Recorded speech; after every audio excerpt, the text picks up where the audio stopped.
I'll start by introducing our speakers for today. For today's session, I am very pleased to introduce Dr. Brandy Larkins, who is the Chair and Assistant Professor of the Applied Statistics and Research Method Program here at the University of Northern Colorado. He is an expert in qualitative and mixed methods research with a background in psychology, education, and human development. Dr. Larkins is deeply invested in student success and is a long-time contributor to the Bear Grad session and webinars. He is appreciated by students and colleagues alike for his ability to take difficult concepts and explain them in ways that are easy to understand, and also for taking overwhelming research tasks and breaking them down into parts of a process that can be accomplished. Today, Dr. Larkins is presenting on the Dissertation Proposal, which is a part of a three-part series entitled the Dissertation Preparation Series. Thank you, Dr. Larkins, for being here today. Thank you. We also have Dr. Mike Aldridge, who is a distinguished educator, researcher, and leader in the field of nursing. Dr. Aldridge is a professor and associate director at the School of Nursing here at the University of Northern Colorado. He holds a PhD in nursing education from the University of Northern Colorado, along with a master's and bachelor's of science in nursing from the University of Texas, Austin. With a wealth of academic and professional experience, Dr. Aldridge has dedicated his career in advancing nursing education and practice. He also has over 20 years of experience in an IRB member and as an IRB member and chair, reviewing clinical and academic studies for ethical review. We are honored to have you here, Dr. Aldridge. Thanks so much for the kind words. Thirdly, I think we have Stephanie Weigand, who is an associate professor and a member of the University Libraries faculty. She specializes in the area of scholarly communication. Her work is heavily focused on graduate students and faculty and their research and scholarship pursuits. Professor Weigand is happy to meet with students and believes working with students is the best part of her work. We are honored to have you here, Professor Weigand. Thank you, Franklina. Lastly, we have Nicole Weber. She is an associate professor of the University Libraries at the University of Northern Colorado. She is currently serving as the interim head of scholarly communication. Her areas of focus include institutional repositories, trends in academic journal publishing, research data management, and open scholarships. Thank you for being here today. Thanks, Franklina. Thank you. So with that, I will turn over to our speakers. I think Dr. Larkins, you can continue from here. Thank you very much for being here today. All right. Thank you, Franklina. And Nicole, I apologize for not having your name on there. So anyway, we'll go ahead and start. I just wanted to remind everyone that we had a session before this about how to prepare for your dissertation before you ever even start writing. So if you want some notes on that, I think that the library will provide a recording of that. Is that correct? Okay. And so today, we're talking about the dissertation proposal, and the next section next month, we'll talk about the final dissertation and the defense of your dissertation. So it's a kind of a tight agenda. I promise to try to make it in 90 minutes or less, and I'm hoping that I can answer some questions along the way. If the question is too involved, I may ask you to wait until the end so I can finish the presentation, but otherwise, please feel free to ask questions or put it on chat so Franklina can interrupt me. I really don't mind being interrupted, either by the other speakers who I asked to help me or by a student. So, but here's the things. First of all, there are some things that you should think about before you ever start writing. The second thing we're going to talk about is chapter 1, the introduction, and then chapter 2, the literature review, and chapter 3, the methodology, which is which comprises the entire proposal, along with your appendices that I'll also talk about a little bit. And then I'll talk about the proposal defense itself and the IRB application. This is the order that I'm going to talk about it, but the truth is I have worked with over 60 to 70 people on their dissertations, and this is not the order I usually have them write their chapters in. A lot of times I actually have them start with chapter 1 or 3. 1 because it's an overall introduction to everything, and so it's a really good short read for us to understand what you're trying to do. Chapter 3 is the one chapter that will be focused on in the defense of your proposal, and so it's really important to make sure that you have the buy-in of your committee. So usually the order I do it with my students is I ask them to do chapter 1 first, chapter 3 next, and because chapter 2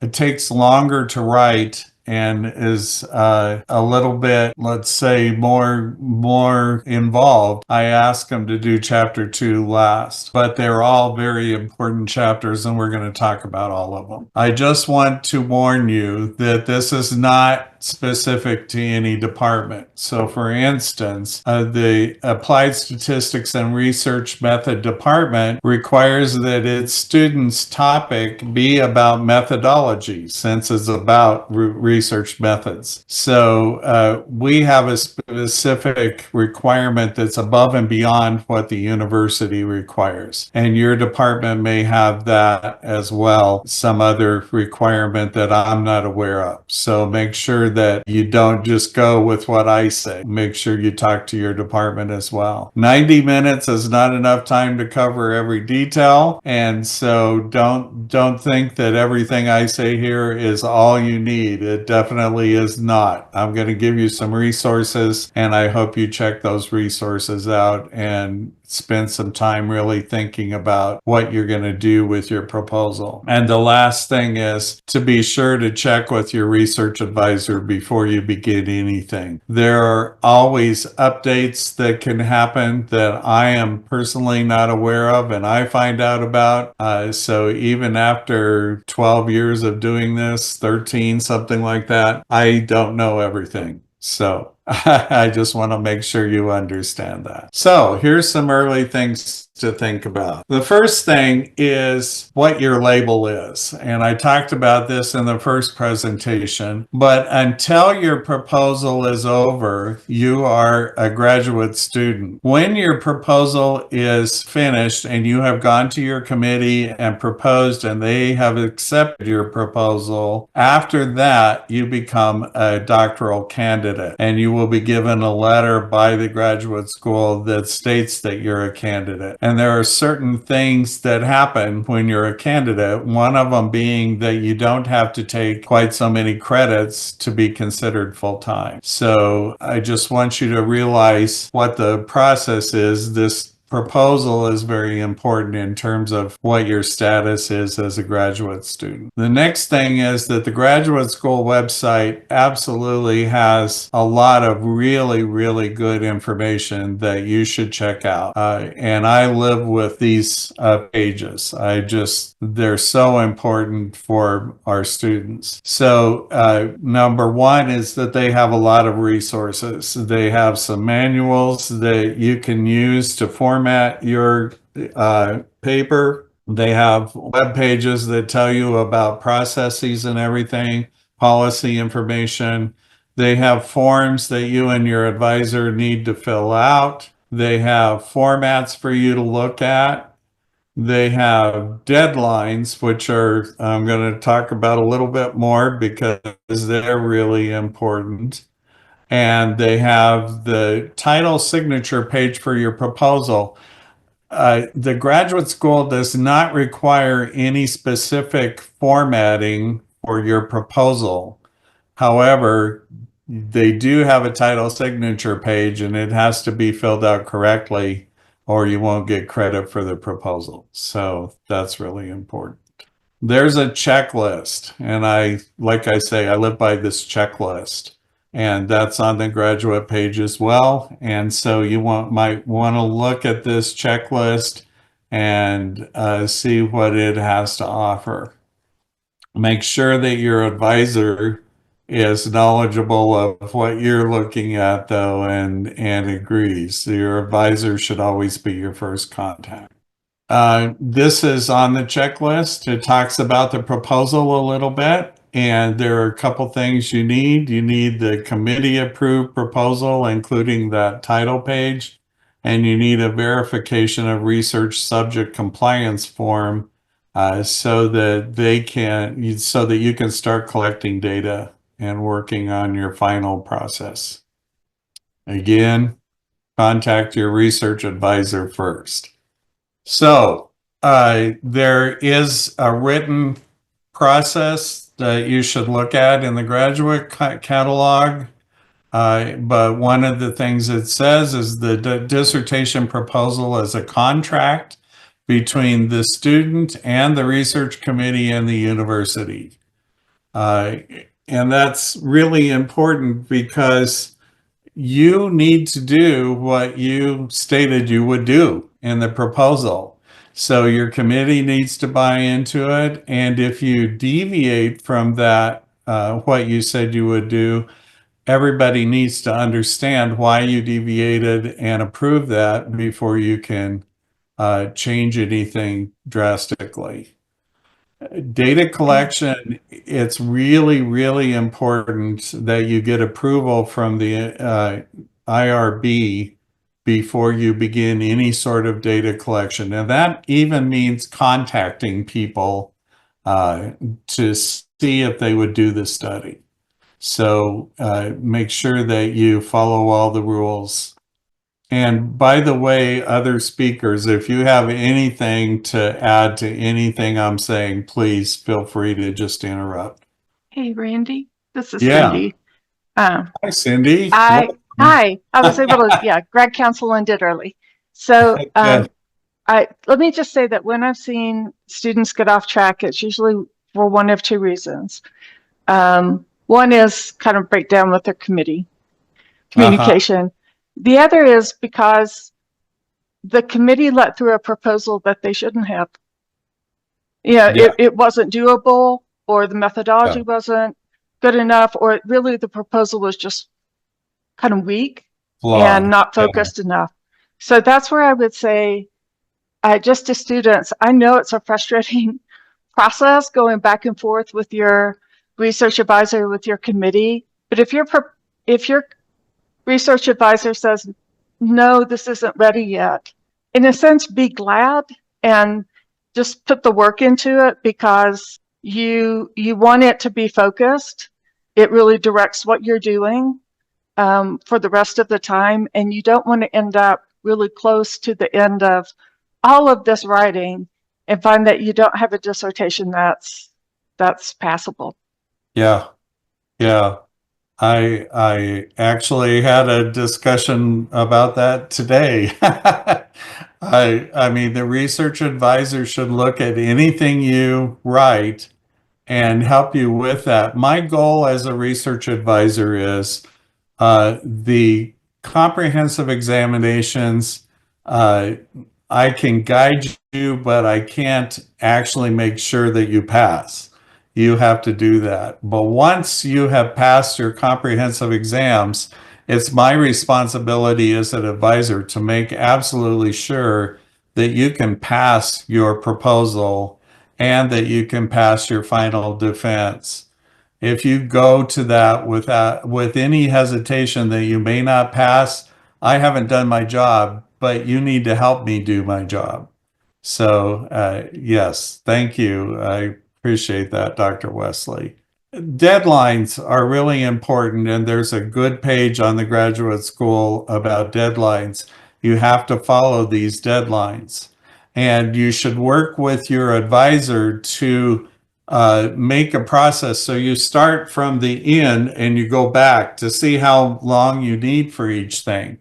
And the one thing that has always confused me a lot is about the last day for filing doctoral dissertation proposal for current semester graduation. And so I want to explain that to you. And if I'm wrong, Dr. Wesley, please help me out. But my understanding is that if you want to graduate by summer 2025, then you have to propose in the spring term, and you have to propose by May 9th in that spring term, or you won't be able to graduate in summer, because you can only do a proposal and then in the following semester, your final defense. You cannot do both of them at the same time. Right. So, And I think that's the way to think about it. yeah, So just remember that you can't propose in your dissertation and defend in the same semester. So yeah, if you're wanting to if you're wanting to propose this semester, make sure you have that proposal in with all the accompanying paperwork by the 9th of May. And then yes, that frees you up to be able to defend in summer if that's the way things work out for you. If you've got to take a little longer, that's okay too. yes, That's also important for that doctoral candidacy designation. So I came in just as you were explaining about being able to register for fewer credits. Once you become a doctoral candidate, so if you want to be a doctoral candidate from summer 2025 onward, then you want to get that dissertation proposal in by May 9th. And we then code you as a doctoral candidate, which means you can register for 3 credits of $7.99 to be full-time, or 1 credit to be part-time for financial aid purposes. So great. just And saying. so, and so for fall, you would have to turn in your proposal by August 8th, which is summer, but that way you can graduate in the fall. If you turn it in after August 8th, that's considered fall, so you can't propose and defend your final on the same semester. So that's just one of the really important deadlines, but for proposal, that is the deadline you need to take care of. And so by working backwards, what I mean is if my student wants to graduate in summer of 2025, then we look at May 9th as being the very last date this should be turned in. And of course, after any defense, there may be revisions. So I would never say that my students should propose to their committee on May 9th and try to turn everything in on the same day. So I would probably go back at least a week to May 2nd, and then I would say, and most committee members need at least 2 weeks to read it. So we go back into April, and then I say, so how long will it take you to turn in chapters 1, 2, and 3 to me? Because I need at least a week to revise it or to edit it before you turn it over to the committee. So that's how you work backwards, is what date do you really, are you really shooting for to have this whole thing finished? So another thing to think about is, have you decided on a specific topic and a specific research question? You may have a topic, but if you don't have a specific research question, then you really need to come up with that question. And you need to make sure that your doctoral committee is aware of your topic and research question, and that they approve of it. If they don't, then you need some conversations so that you can get that going. The doctoral committee, the reason I say the whole doctoral committee should be aware of and show interest in your topic is you really need that committee to be behind you. You need them to support you. And so you need to know that they are going to support your topic and they're going to help you find out how to conduct your research in the best way possible. No member on the committee, even your faculty representative, no committee member is indispensable.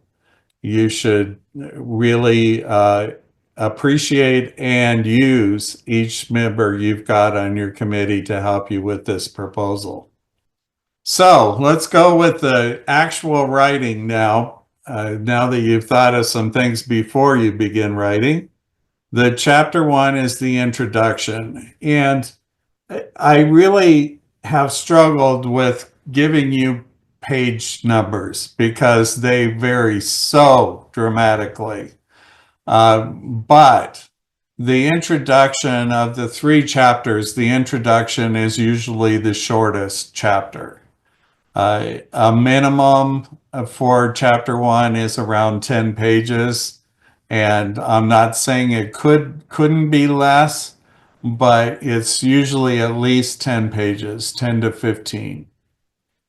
The other 2 chapters are usually somewhere around 25 or more. But believe me, I've seen chapter 2 and 3s that are much, much longer than that. So here's what I'm going to talk about with chapter 1, the things that I believe should be in chapter 1. Your advisor may add something or take away something, but this is what I believe. You should have an introduction in your introduction, and you should have a statement of the problem, description of the study, purpose of the study, your actual research questions laid out, operational definitions of your key terms, and then a summary. So I'm going to go through each one of those elements with you. So in the introduction, and I know some people write differently, but in terms of what I look for, I want to know what you're trying to study at the very beginning. So it's nice to have an introductory paragraph that says, this is what my topic is, and this is what I'm trying to do with it. So I want you to tell me how your research is usually implemented, just briefly. How will you add something unique? Because your research has to have something unique in it. It's called the gap. And it can be introduced in a variety of ways, but you need it for your dissertation. Why is this topic important enough to study? And you may say, well, duh. But the truth is, you need to help us understand why it's important. And the last thing that's absolutely essential in the introduction is, if you study this and you conduct your research, how will this benefit others? It's called the so what. And it means if you were to do in your research what you intended to do and everything worked out well, what did it really matter to the world? Your research should add something to the knowledge of the world. And by the way, I apologize if anyone is doing animals in this study. I said I would talk about it and then I forgot. So if you are, please let us know and we can talk about that just a little bit. But everything is pretty much the exact same thing. We'll talk about any change later if you want me to. So statement of the problem. And by the way, this is not necessarily in any order. Your advisor may want it differently, but these are elements that need to be in this chapter. So usually you start research because you've noticed a problem. You've either done it personally, you've noticed it, or you've read about it and you want to research it farther. So talk about the problem. And sometimes people get the research purpose interchanged with the research problem. They are different. The problem is something you've noticed in the world that is a problem and it needs to be changed. And so you're going to address it in your research. So make sure that you understand the difference. And then explain why this problem is important enough to study. Description of the study. What has been done in the study before so that you can help us understand why what you're doing is different and needs to be done. There is a purpose of the study, and this can go at the very beginning, like I said. And so I've given you a paragraph that I've borrowed from Maria Lehman, another professor in ASRM. I thought it was a really good way to phrase your purpose. So you can take this sentence and just fill it out. So I'm going to show you how I fill it out qualitatively and quantitatively. So qualitatively, the purpose of this qualitative case study is to describe the experiences of preschool children participating in a caring at-risk preschool setting. So you've got the variables that you're looking at in here. You've got the population in there, and you've got what you're doing as a case study. So at this stage in the research, caring will be generally defined as an intentional disposition on the part of the teacher to act in a loving, supporting manner to the children. So, and if you can cite it, then go ahead and cite it. But this tells us kind of in a nutshell what it is that you're going to do. Quantitatively, we can say the purpose of this inferential study is to compare the learning growth of two groups of preschool children participating in competing reading programs. At this stage in the research, reading programs will be defined as approaches to teaching literacy skills, including phonemic awareness, phonics, fluency, vocabulary, and comprehension. And again, cite that definition if you can. That gives us an idea of the variables, what kind of research you're going to do on them, and the population. Finally, in your chapter, or not finally, there's more. In your chapter 1, you also need to state your research questions. And there is a format that's suggested by the graduate school that makes your research questions really stand out. So please use that block format. Even though the graduate school doesn't require any specific formatting for a dissertation proposal, my advice is that you should follow their guidelines for the final product as closely as possible so that it won't take much to turn it into the final product. So if you have hypotheses, do the same thing. And I apologize. Go ahead. That's really good advice. Yeah. And I would also advise that you get in the habit of stating your research questions. If you're going to restate them at different points, like in your proposal or in your dissertation, and that you try to stick to this, whatever your original wording is. I mean, it's okay to deviate a little bit, but what we often get is don't deviate. Copy it and paste it. we get 3 or 4 purpose statements throughout the dissertation that are all different, or research questions that are stated very differently. Yes, that's extremely common to do. And it's really not intentional on your part. You think you have it, but even one deviation of one word might change it slightly enough that it's really a different purpose. So yeah, my advice is just copy and paste through the whole thing.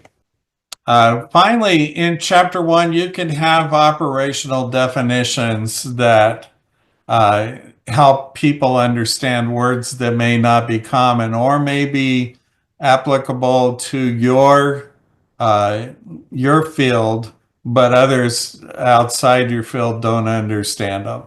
My goal throughout all of this dissertation process is to help you help others understand your research. I don't care how complex it is. There's a difficult way for you to describe it, and there's an easier way for you to describe it. And my advice is for you to try to help people who don't know your field at all understand what it is that you're trying to do. That helps the people who are in your field understand it even better. And remember, by the end of this process, you will be the expert in this topic, not your committee members, but you. And so you need to even explain it to the people in your field who are trying to understand what it is that you're doing. The last part of the chapter 1 should be your summary. So you should, in a paragraph, summarize what you've said, and then talk about what you're going to do in chapter 2 and chapter 3. And then you're done with chapter 1. So I'd like to pause for just a second and see if anybody has any questions at all about chapter 1. Dr. Larkins, can I add one thing to your notes here? Absolutely. So one of the difficulties in sort of conceptualizing the study and writing chapter 1 is coming up with, why does this research need to be done? And you talked about that a little bit in how you write your purpose statement and your problem statement, and if you're writing about significance. But a lot of times, like in the first draft of chapter 1 that I read from a student, sort of the answer to that question that I see is, well, the research hasn't been done, or there's a gap in the literature. And that sort of, for me as an advisor, is along the same lines of, well, this is a really interesting problem to me. But like you said, why should anybody else care about this? How is it going to move the discipline forward, advance knowledge, affect change? And certainly your dissertation research it doesn't need to change the world. It doesn't need to be that big, but it does need to do more than just like be really interesting or just be done because nobody else has done it. So I think answering that question of why is this study important to do is a really hard question for a lot of students to answer. And so one way that I try to help students work through that as an advisor is I just kind of keep asking that question, why? Well, why do you want to do this? Well, it's interesting. Well, why do you want to do? Well, say more about that. And if you just keep going down that road of why do you need to do this, usually you will get to a root cause that answers that question of why is this an important study to do. Yeah, that's great advice. Sometimes when people say, well, because it's never been done before, I respond, well, it may not have been done before because nobody really cares. Yeah, that's a more blunt way to put it. Yes. I like that. Okay, chapter 2, the literature review. And here I'm going to ask for the librarian's perspective on this. And please, again, feel free to interrupt me at any time. I'm sorry. Was there any questions by the students before I start chapter 2? Franklina, nothing on the chat? No, there is nothing from the chat. All right. Well, then we'll go ahead with chapter 2, the literature review. Reviewing literature is an ongoing process, and the reason is you actually need it not just to say what's been done, but to help you understand what to do. So you can follow other people's research to a certain extent, at least. And in the final chapters, you're going to have to talk about how your research compares or contrasts with other research that's been done in the past. So you need to review the literature. It's really important to help you with your present research. It's very important, but it does receive too little attention. And I often worry when I tell people that I put chapter 2 at the end with my students, because that makes it seem like I think chapter 2 is less important than the others. That's not true. It's just that the discussions you're going to have with your committee usually revolve around chapter 3. And that's why I think it's important for your advisor to have enough time to read chapter 3 to really be sure that that's the way you want to go in your research. But chapter 2 is extremely important. And here's some ways that the review can help. We can talk about how to define the topic, because with every key part of your literature review, you should have a definition of not only the topic, but the key words. And you should explain how those key words fit into your research. And so here with a review of literature, you can talk about definitions. You can talk about theoretical definitions and empirical information. You can talk about what the prior research has done and rather than just list prior research, what you should talk about is how research fits into your key terms and evaluate whether that research really investigated what it needed to investigate. And so then you can talk about each variable. And if you have hypotheses, you can say why you had the hypotheses that you had. And it will talk about what we do and do not know. And so the do not know is often part of the research gap that you're working with. So here's my suggestion for how you process it. First, you make sure that you have a research question that you and your advisor agree on, that is a really workable research question. And then you underline those keywords in your research question. You search the literature for those keywords, and you organize what you found by creating a literature map and an annotated bibliography. And I'm going to show you examples of both of those. And then you're going to write the literature review, and you're going to talk about key terms of the way they've been used in research before, and then you're going to put it all together. And then you'll summarize it. And in your summary, you should point out again what the gap was in the literature. What did the literature not do that caused your research to happen? So the first part is to see the library for help as far as searching for literature. The way that you can search for literature has really become refined. And so I can't keep up with it well enough. So I invited some librarian experts to help us with this. So if you speakers could help us out with this part, I'm going to go through a little bit more, but then I'd like you to really help us.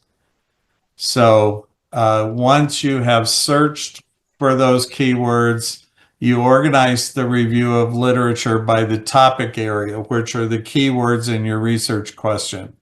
There is a way to do a literature review that's called chronological. And that means step by step, you talk about each important research.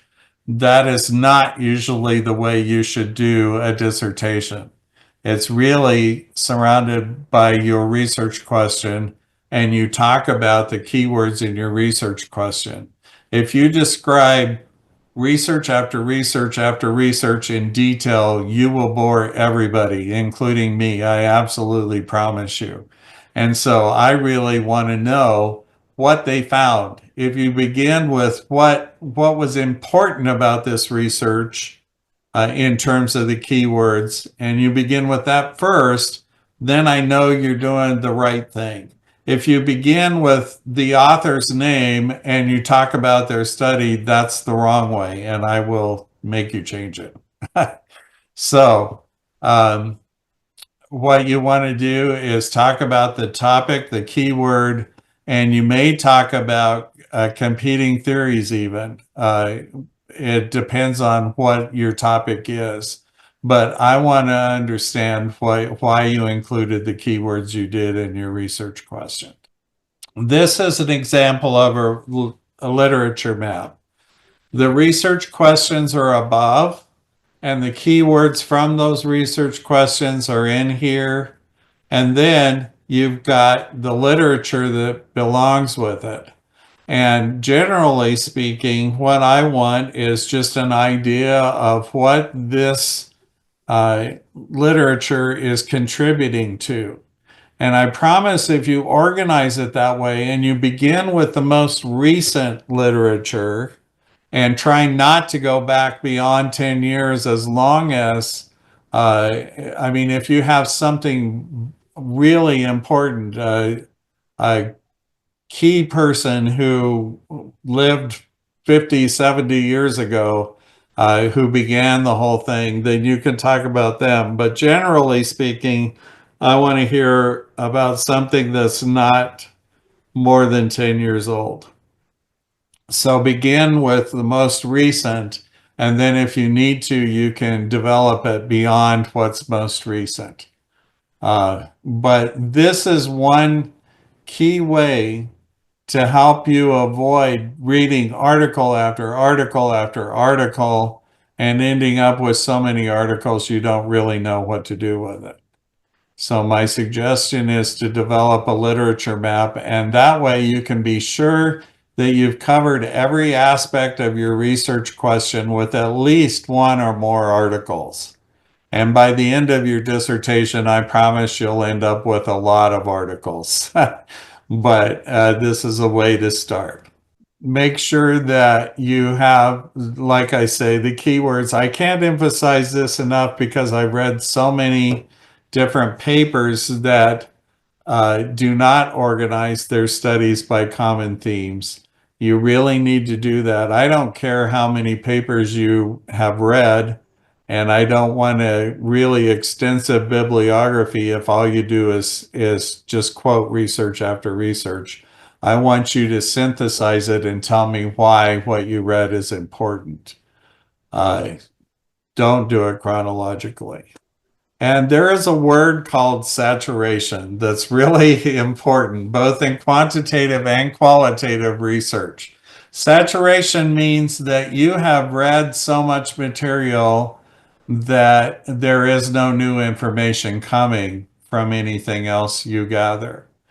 I have personally seen people who have 2 to 3 years worth of literature that they've been reading, and they still don't think they have enough.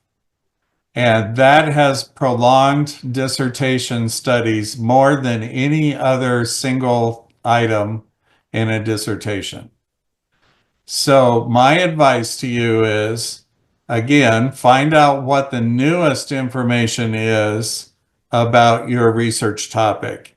They will refer to other studies that may be key that you may need to go back and read. But if you start with the latest and find out what's been going on with that, you can cut your review of literature time down immeasurably. And so do not be the kind of person who just reads and reads and reads and never writes. Okay, this is an annotated bibliography, and the reason I suggest these things is because you never know when you're going to use this again. So like I say, in chapter 5, one of the main reasons for chapter 5 is to go back to the literature and compare your research with what's been done in literature before. An annotated bibliography is a way to have the total reference so you can refer back to the article anytime you want, and it'll give you a description so you can remember why it is that you used this particular article in your dissertation. And so I would keep both of those things, the literature map and the annotated bibliography, and I would just keep them forever so that you can refer back to them anytime you want to. And that's before you actually start writing. That's how you prepare, and that's how you can write the best. And remember, it should be a critical evaluation of prior research, not just a listing. And I would apologize for repeating this over and over again, but the truth is it's really important. Remember that one of the primary purposes of the literature review is to help you justify the need for your study. So I really want you to use headers. A lot of people don't use enough headings in the literature review. Help me have a map so that I understand exactly what it is that you're trying to process in your research question so that I can follow you and really be there by your side when you're investigating this topic. At the end of the review of literature, you summarize what the literature has revealed, but you should also say what's still unknown about the topic or what limitations there were so that your research was important. Okay, so given that, could I hear from the librarians, please? So there are a couple of things that I keyed in on that we often tell students. One is the synthesis. So it's not just about regurgitating what other people have said, but taking these multiple components and making it into some kind of coherent whole that really tells your readers what's going on. But it's also a piece of the due diligence.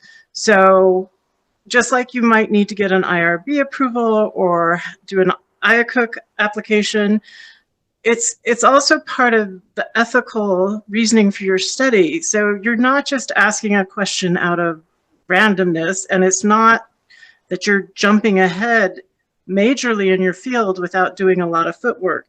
You're kind of proving this is the stage we're at, and this is the next piece of research we need to do. This is the next question we need to answer.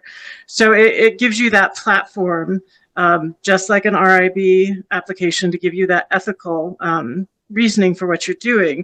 I used to work with a lot of health sciences students, and it's fairly easy to remind them that you don't just get to go out and start stabbing people with needles to see what happens. That information is known. We don't need to repeat things when we already have a good answer for them. So the other things I would just really like to relate is, indeed, things are changing in libraries all the time and in researching literature, and we are really, really happy to help you with that. Beyond an annotated bibliography, you might want to think about doing a summary table of all your literature, which is, we use Excel tables generally to kind of map out your research in that way. So you can look up summary table or get in touch with any of us and we can show you some of the different things that are there.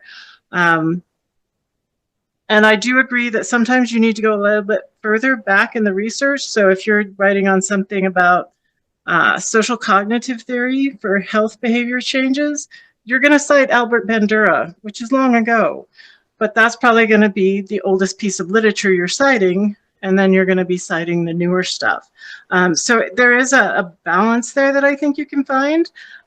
We do encounter professors who will say we only want stuff from the last 5 years. That's generally in a research paper, not in a dissertation. So kind of look at the whole, but then find the best pieces of information for what you're doing. Nicole, what would you say? I think a lot of the points that you've brought up already have covered a whole lot. A lot of what we see in the libraries is either not knowing when to stop. So I think that's a good point to especially talk about with your advisor, is knowing how far back is far enough and when you've crossed over into just procrastinating the writing step. So we get asked that a lot in the libraries, and we can help you talk through that, but we don't necessarily know your field the way that your advisors will.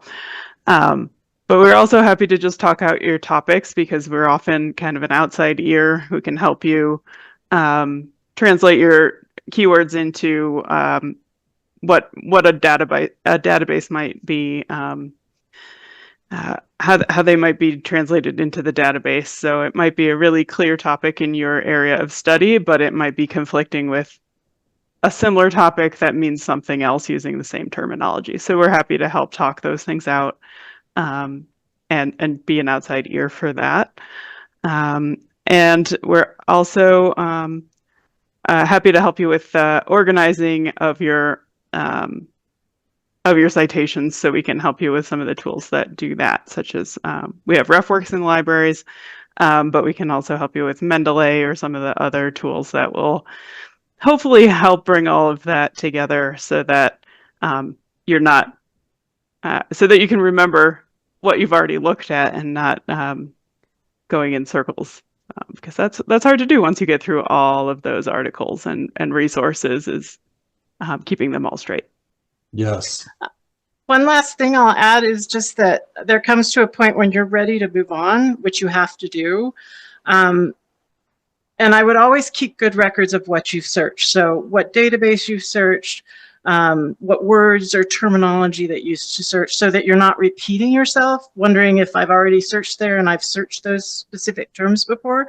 But also, when you're ready to move on, we can help you set up things that are called journal alerts or search alerts, so that in specific databases, let's say these key terms, if these key terms come up in a new article, it can email you that. And that way you don't have to go back into the databases. You can just get an email and say, oh, that looks like an interesting article that might be useful. Even though you've already done your literature review, there might be one more important thing that comes up that you're going to have a committee member say, well, why didn't you include that? So we can help you set up those alerts that can just make sure you keep getting anything that's new on those ideas that's coming out. Oh, that's wonderful. Thank you. And I didn't even know that. So that's really nice. Yeah, and let me just say again, saturation is not a bad word. It means that you really exhausted your or you have a good knowledge of your topic. And so I want you to reach a sense of saturation. I just don't want you to do it so much that, like Nicole says, you'll be a procrastinator. You need to write. So let's go to chapter 3, and I'm going to cover this kind of quickly, even though I think it's probably the most important in terms of your defense, because we have some other topics to cover. And methodology is fairly straightforward. It tells you exactly what it wants in this chapter. It's just how you're going to go about it. So I advise that you do this quickly so your committee members can read it and invest in it, because I want you to do your proposal once and have it accepted. So talk to them. Quantitatively, you have a research question. You have a research design that you have to tell people about. You have your settings and your participants. You have instrumentation, and you have to talk about the validity and reliability of your instrumentation.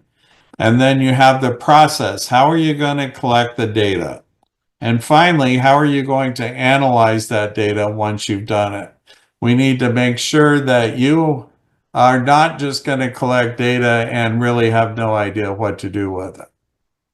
So that's the proposal, and an ethical committee, which our committees are, I promise you, will make sure that you don't propose something that you just can't do. So it's really important that they get that right. Qualitatively, it's the exact same thing as what I've said quantitatively, but you also have what's called a theoretical perspective, and you have what's called a researcher's stance. And so you'll need to add those in as well. And you can talk with your advisor about the best place to put those.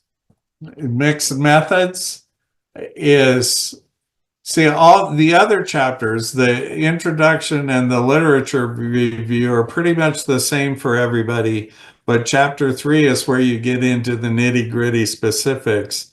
And so mixed methods in here Also includes what's called a conceptual framework and an inference quality. So, and then it describes the methods, but it's both quantitative and qualitative. So depending on which type of research you're going to do, you need to follow the framework to make sure that you include all of those different parts.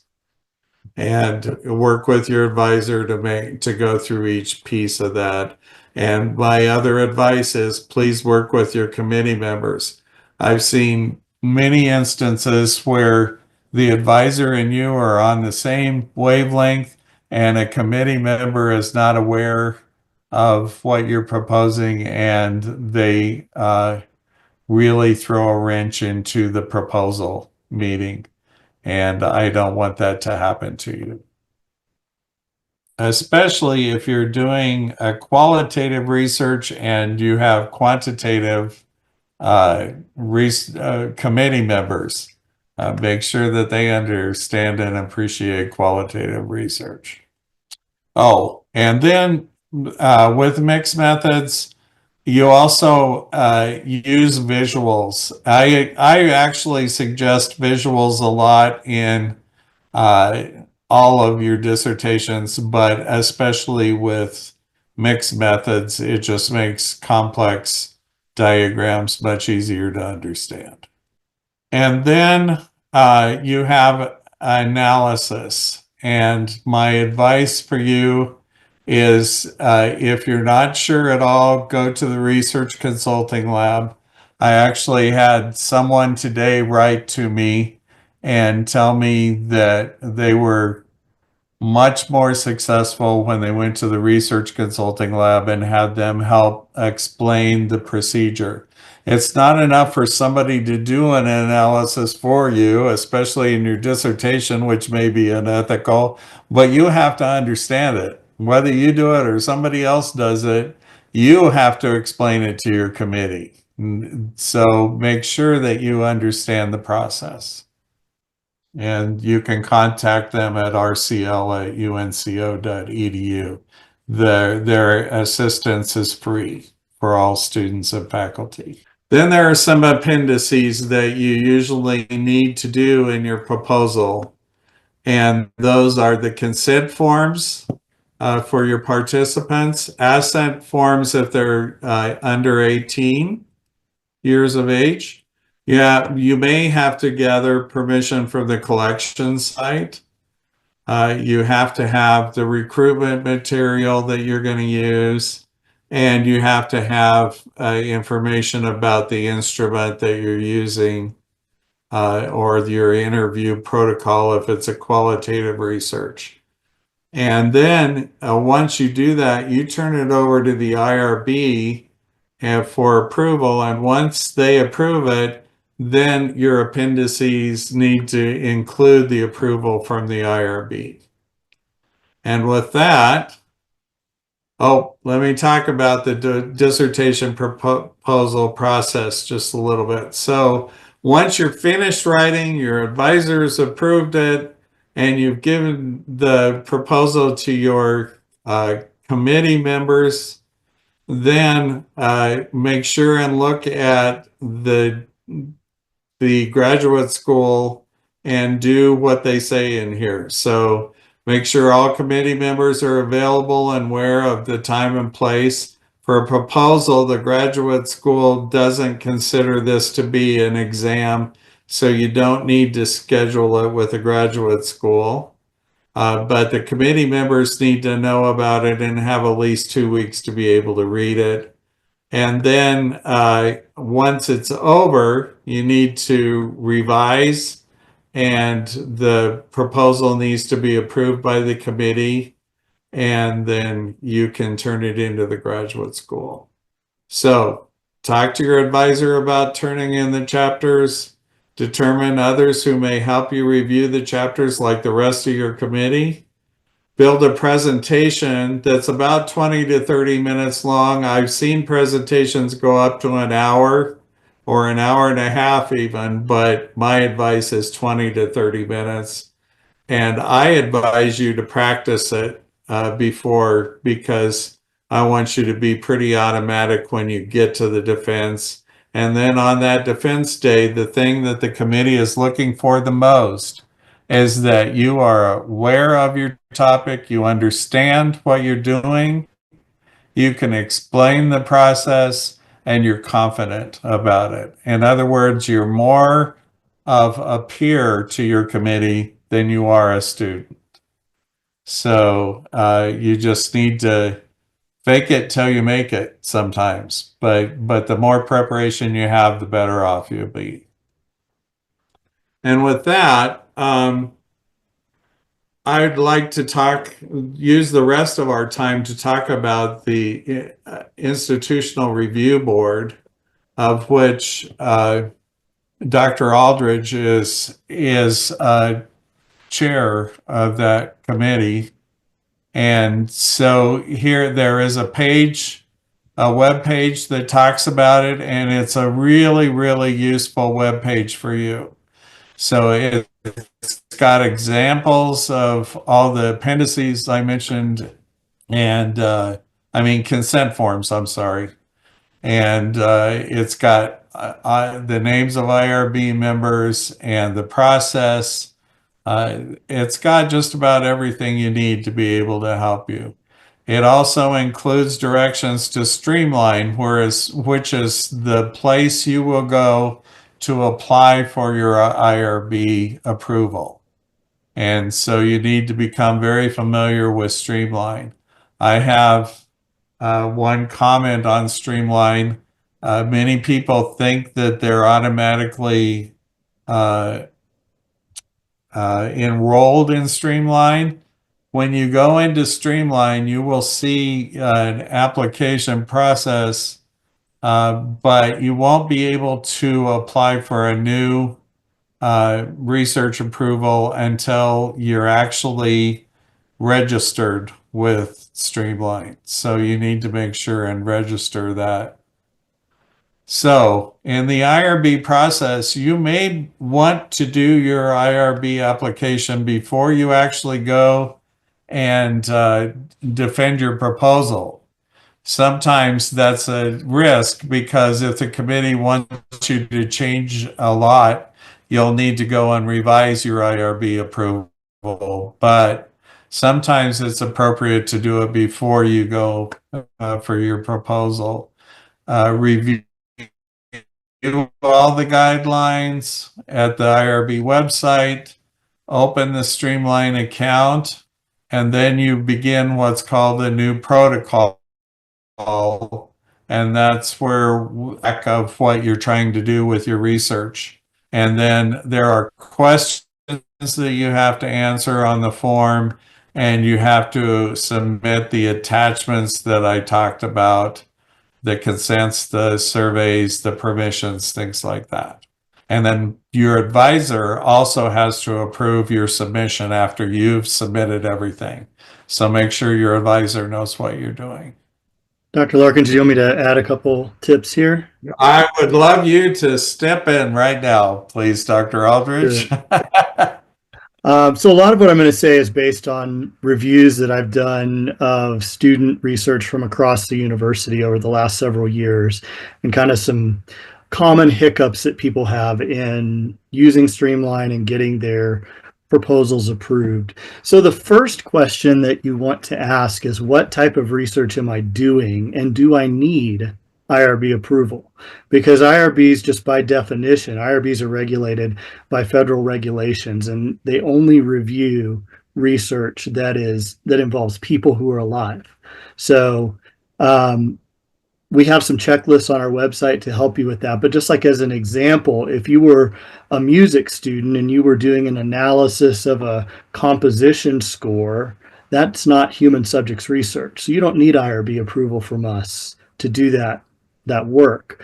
What a lot of students do need, though, is they need a letter from the IRB stating that the type of research they're doing doesn't require IRB approval, because they need something to submit to the graduate school so that the graduate school knows that, yes, somebody's looked at this. It doesn't need an IRB letter of approval for them to do this study. So that's really the first question. then, like Dr. Larkins said, you could do this now. You could go into Streamline, which is the platform that all the IRB and IUCAC proposals move through. So you probably have not really gotten into this unless you've already done a study in a course, for example. You could go ahead and log into Streamline and see. And if you don't have that little plus sign when it says submit a proposal, then you can just send an email to us at research.compliance@unco.edu, and that email address is on our website. That is a bulk email address that a lot of people monitor, so we sort of parcel out the work. So that is the best way to communicate with the IRB. If you have any questions about any phase of anything that you're doing with the IRB, just send it there, because it's reviewed by multiple people, and whoever is kind of responsible for them of those administrative tasks can just go ahead and take care of those very quickly. So that's really the best way to communicate with the IRB. If it's something that requires more consultation with you, or one of the board members needs to look at and get back to you, then they'll route it to us as well. So you can go ahead and get your approval for Streamline now, so that's out of the way. You would also need to, if you're going to do a study that has IRB approval, you're going to also need to have current city training. City training is an outside platform that basically goes over what are the ethical responsibilities that you have when you're conducting a study with people. And there's a package of modules that you have to do. There's no charge to do the training, and the details for how to do that are also on the IRB website. And when you're done with that training, it's good for 4 years. So for most people, you could go ahead and do that when you have time. Some programs have you do it as a part of a course sequence. So at any rate, before you get to submitting an IRB, you're going to need to have current city training in order for us to approve your protocol. So that's a common hiccup, is that people won't have current city training. They submit their IRB stuff and we go to find their city training and it's not there, and they have to stop and do it. It's something that can be done in several hours. It's not like it takes weeks and weeks, but when you're on a timeline, you're like, I just want to get going on things. Let's see, just a couple other tips. When you are putting your consents together, please use the templates that we have on the website and follow those. Make sure the formatting looks the same, that all of the required verbiage is in there, because when we go to review what you submit, if it's not in our template and the required verbiage isn't there, we're just going to have to send it back to you to revise. So sometimes research advisors catch these things and sometimes they don't. So my advice is just to look at the template and make sure that you're using the required elements that need to be in there. So that's really important. We have several different templates. So if you're doing a type of study where participants are going to sign the consent, then that uses one type of template. If you're using like a survey where the consent is going to be the front page of the survey, and then they're going to have implied consent when they click into the survey, that's a different type of template. So just be sure you're using the right template. And again, if you have any questions as you work through this, if your research advisor isn't able to answer them, just reach out to the IRB staff and we can help you through the process. And then my last tip is, when do things get stuck? Things tend to get stuck in a couple places in the Streamline system. I will say that it's not a very intuitive or user-friendly system. So sometimes you think you've done all the steps and it's sitting in the IRB's queue to review. And in fact, it's not. It's in like this Streamline black hole. And so sometimes it can just be sitting somewhere waiting for an approval signature. Sometimes this might be your research advisor, for example, but they don't get a notification that you submitted it. So again, communication is extremely important. So when you think you've submitted it, it should go to your research advisor next. So then check with your research advisor and see if they have it. If they don't, it's in a black hole somewhere and you need to get in touch with us to try to figure out why. Once it goes from your research advisor and they approve it, then it should come into our queue. You should get a response from the IRB. Both your research advisor and the student should get an email from the IRB within 3 business days, acknowledging receipt and letting you know who will be reviewing your submission. It will also give you a timeline for review. That might vary a little bit in the semester, but typically we try to do an initial review within 3 weeks. And that just means that that reviewer has taken a first pass through it. You might get it approved then if everything is good. If there's some revisions necessary, then they would send it back to you and you would make revisions and resubmit it.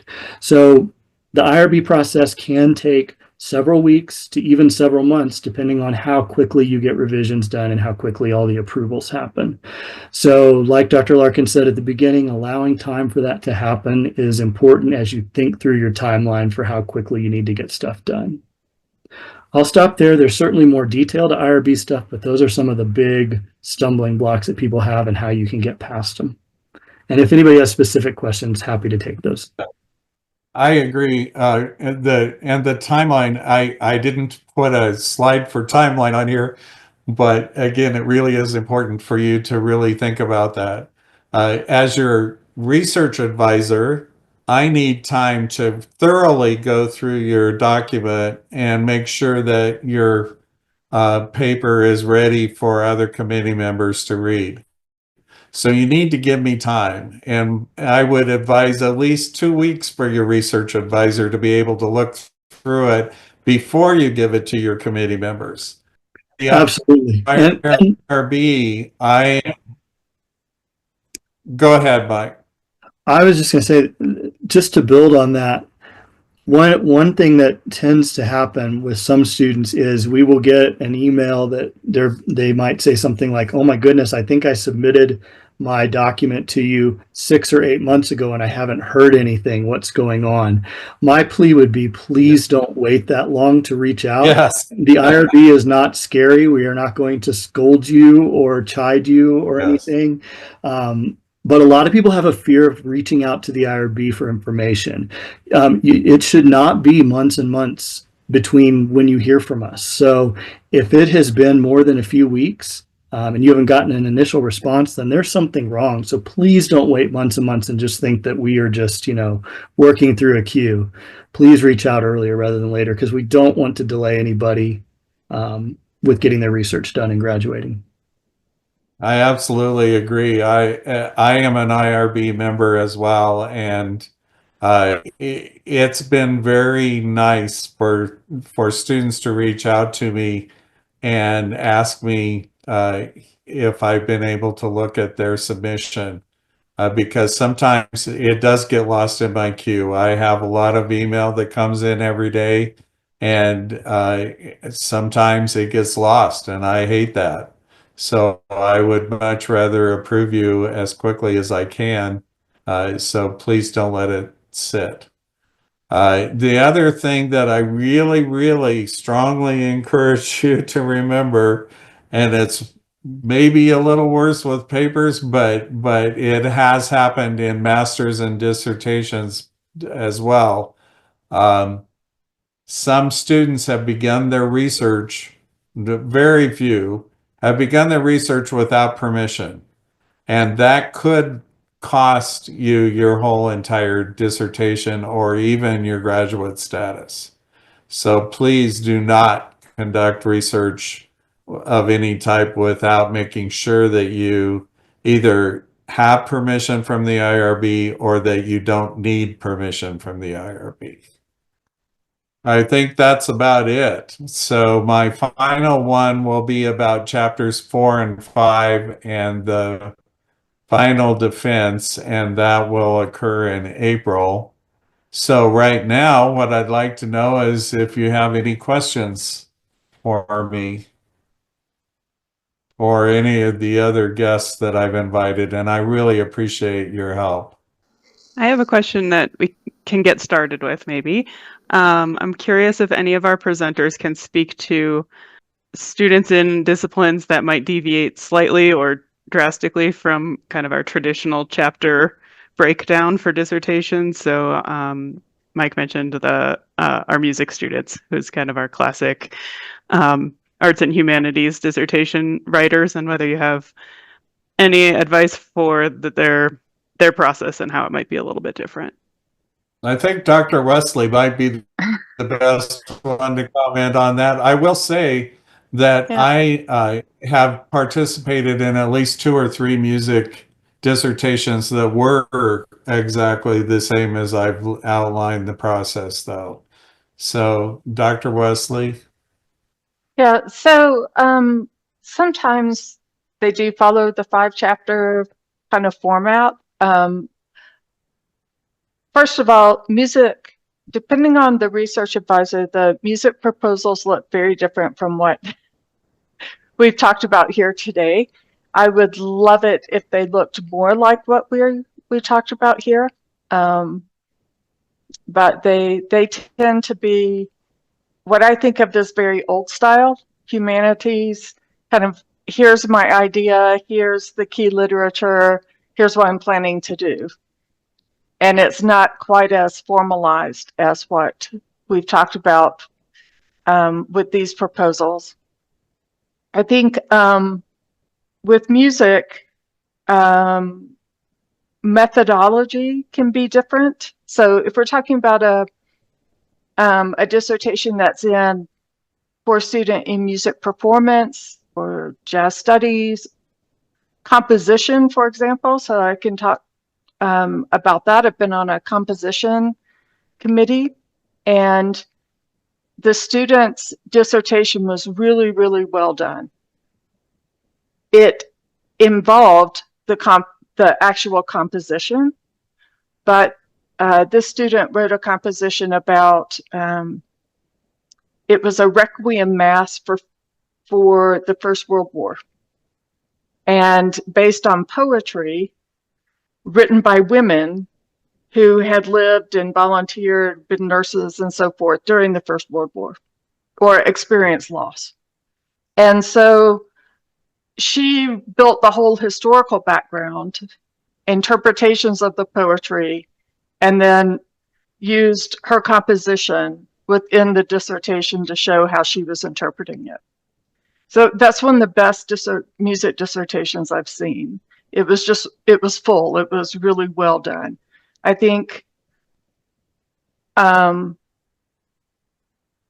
music students need to talk to their research advisor about, like, they don't necessarily have a chapter that's called methodology, but that doesn't mean they don't need to explain what they're doing and how they're doing it. So I'm a historian. I would not necessarily have a chapter, and I didn't in my dissertation, have a chapter called methodology. But I did explain in my dissertation that I had done an awful lot of archival research and interpretation of primary documents, some of which involved hiring a translator to help me with translations. So I think all of that needs to be in there in one way or another. In areas outside of, say, health sciences, education, and so forth, where they are following a kind of different way of doing things, the ones that I've questioned as the associate dean of the graduate school, and the graduate school has kind of final say in whether or not a dissertation gets through. The ones that I've seen that I've really questioned are ones where no methodology was explained at all, or it was so thin that I thought, I have no idea how this person has approached this material. So I just think it's important no matter what discipline you're in. I would just also mention that sometimes students decide to do a journal format. So they use 2 or 3 journal articles. They're writing, a lot of times you're writing articles for publication as you're doing your dissertation. And we do have a format for that. I think we would expect that you would have some overarching questions. So you go back to those research questions. What are the overarching questions that you're trying to answer within these 3 studies? But then each study can have its own purpose or research questions, but they need to to go back to the primary purpose and overall research questions. Does that make sense? It's not like you just get to. I'm going to talk about that more next time too. Great. I'll hash.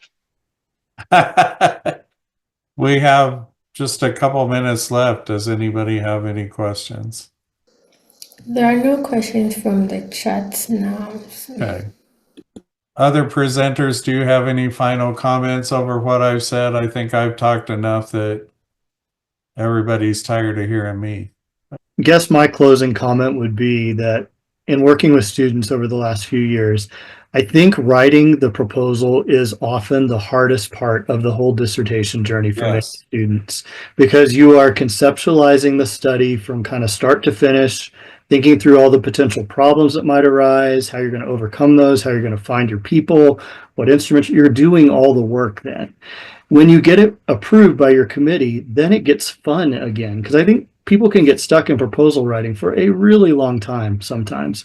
So just know that if you're there or if you're going there when you write your proposal, there is a light at the end of the tunnel, and soon you're going to get to actually do the research, answer your questions, and explain why it was important and what you found. And that's really fun to do. So just persistence, see it through.